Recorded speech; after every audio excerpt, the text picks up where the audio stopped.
Welcome to Adrienne Ross Squared, squaring off from A to Z. Those of you who are part of the main channel, the Adrienne Ross Show, you know what happened last night.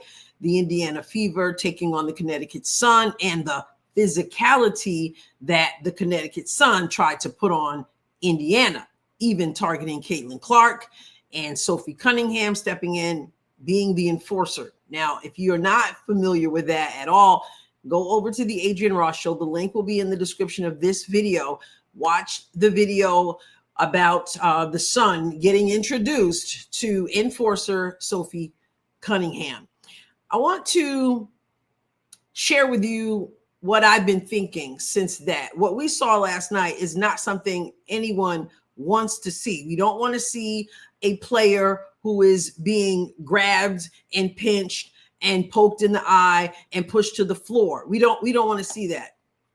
But the officials don't do what they're supposed to do. And then you have a situation where Sophie says enough, and then she steps up. So here's what I was thinking today. Many of us will probably remember when we were in school, there were certain girls that were the extra pretty girls. Lots of guys liked them. Many of them dressed really well. And then there were the girls who were jealous of those girls. Sometimes they planned to fight those girls. And when they did, they wanted to go for the face. Because, you know, girls, the nails, the scratching of the face. I mean, they would go for the face. And if they had long hair, they wanted to go for the long hair. Get a hold of that hair, pull you down, and then try to scratch up your face. Some people went to school with Vaseline and put it on their face. Some people didn't have it on their face until if they weren't jumped and they knew that somebody wanted to fight them, they'd put the Vaseline right before the fight, hopefully that the nails would be able to slide off. I personally always carry Vaseline, not because I was one of those extra pretty girls, but because the joke about those who know, from those who know me, is that I always need Vaseline on my lips. Some say I'm addicted to it. But anyway, they would carry Vaseline so people would not be able to scratch their face, because people would literally target their face. They would target the object of their jealousy. Caitlyn Clark is the face of the league. She's the face of women's basketball. Caitlyn Clark is a cause for jealousy for some people in this league. Obviously, her talent is off the charts. She gets injured. She's out for several games. She comes back like she never missed a beat. She ends up scoring 32 points, 7 3-pointers, passes that are pinpoint, and people cannot figure out how she can do that. Never missed a beat. She's just that one. There are people who are jealous of her ability. Not only that, though, the way she plays, the flashiness of her play, the excitement she brings, the arena she fills. People don't like that. Remember, the ratings came out right before she came back. While she was gone, folks weren't watching. Down 55%. She comes back, boom, ratings explode. And then there are people who are like, what does she bring to the table? Who does she think she is? I've been here all this time, or I'm new here, but I can do X, Y, and Z also. Jealousy. It's a real thing. Then when you look at Connecticut, you think about the fact that this team is losing big time. Now you've got frustration. You've got some jealous. You've got the whole team frustrated. And then they come up against Indiana, and Indiana was doing its thing. Physicality. You know, the league prides itself on physicality. And supposedly there's some kind of history with Caitlyn and JC. All these things converge, and we get what we got last night. We get Caitlyn being gouged in the eye, being ridden like a horse, pinched, pushed to the floor. And then what do we have? Now we've got her teammates saying, enough of how you're treating her, enough of how you've treated me as well. Now I got to be the enforcer. But it starts because there's great frustration. Frustration without discipline is dangerous, because it's sort of like you go, how in the world would somebody go for someone's eyes? If you saw that, that was not a play on the ball. She reached for her face. She reached for her eyes. How does someone do that? You're playing a sport. You're a professional basketball player, and this is what you're doing. Hear me. Frustration without discipline is dangerous. Jealousy and frustration without discipline, dangerous. Now, I can recall as a coach, I had one or two players who would get frustrated, and it could be dangerous. So as a coach, at times you would have to notice that, and you just go, okay, first, particularly in the early part of my coaching when we were losing a whole lot. Didn't experience this so much after my first couple years, but the first 2 years were really tough.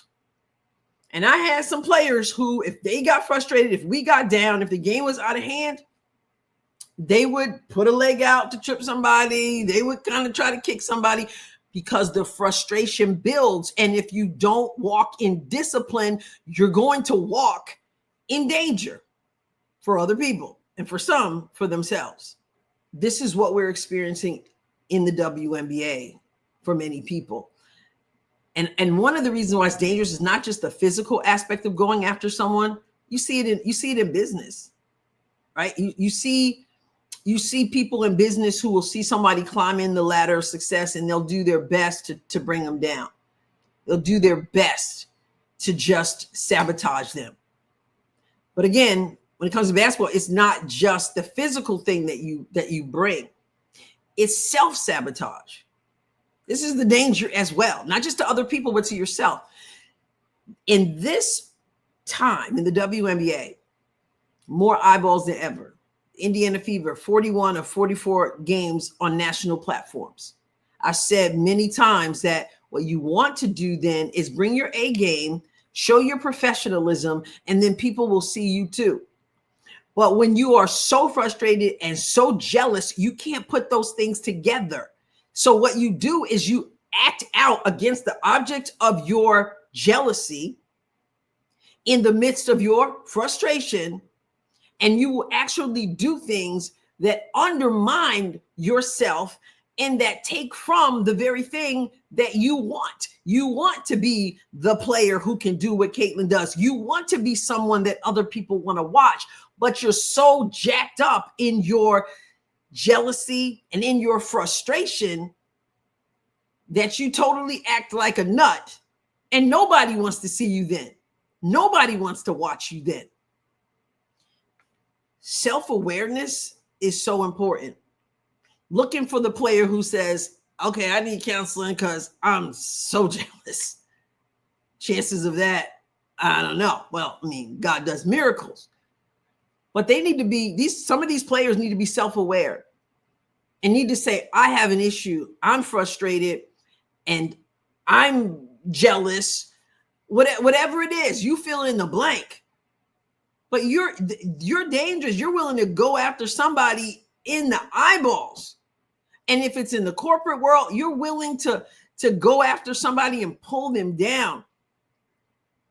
Do you know that there are actually people who compete against their own children? As their children begin to branch out and do things and find their own path and find success, there are parents who battle against their own children and will sabotage them as well. I know that seems odd, but I'm telling you, the human condition. So what we're seeing in the WNBA, again, is just a microcosm of society.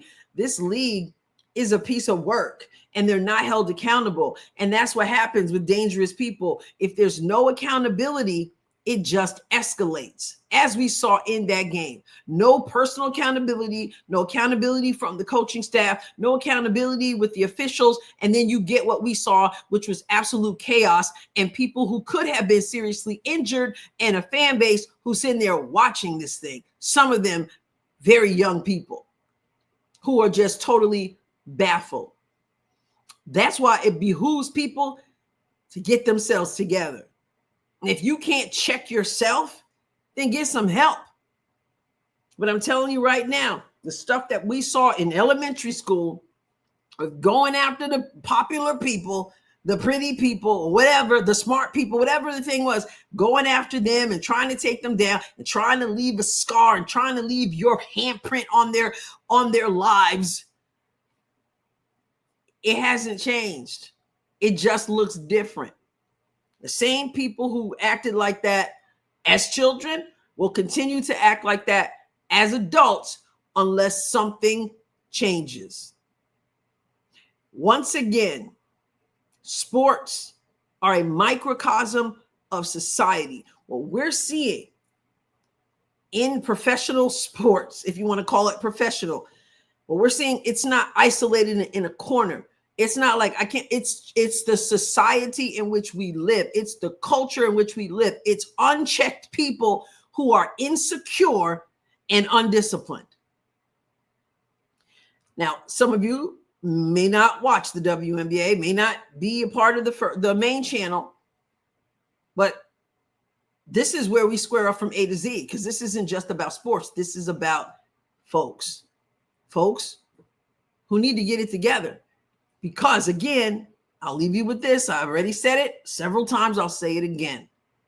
Frustration without discipline is dangerous. People need to get it together. They need God. And I am not saying that jokingly. It's the truth. Because when you know who you are, when you know your identity, it changes everything. Otherwise, you're out there on a basketball court trying to blind people. Wow. Subscribe to this channel if you haven't done so, and hit the like button for this video. Turn your notifications on. And if you're not subscribed on the main channel, The Adrienne Ross Show, the link is in the description of this video. I will catch you next time, God willing. God bless you abundantly.